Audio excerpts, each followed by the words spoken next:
ছিল ৫টা ২০-এ, ৫টা ২০-এ, এখন ৬:৩০টার সময় বলছে রিটার্ন।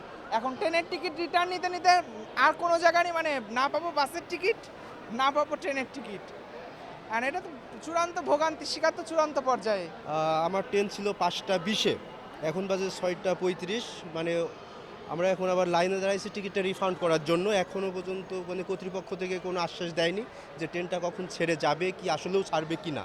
আমি রাজশাহী থেকে ভাঙ্গুড়ার বোড়াল ব্রিজে টিকিট কেটেছি। 4টার সময় 4টার সময় ট্রেন যাওয়ার কথা ছিল। আমাদের অফিস আছে, অফিসের অনেক ভোগান্তি হচ্ছে আমাদের না যাওয়ার কারণে।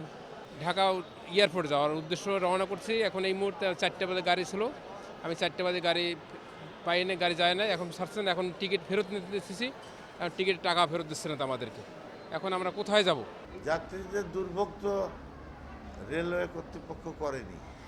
এখন যেভাবে হয়েছে আমরা এই গাড়িটা চেষ্টা করছি, কর্তৃপক্ষরা কথা বলতেছে, এটা সম্ভবত অল্প সময়ে এটা ক্লিয়ার হয়ে যাবে, আমাদের সমস্ত গাড়ি চলবে।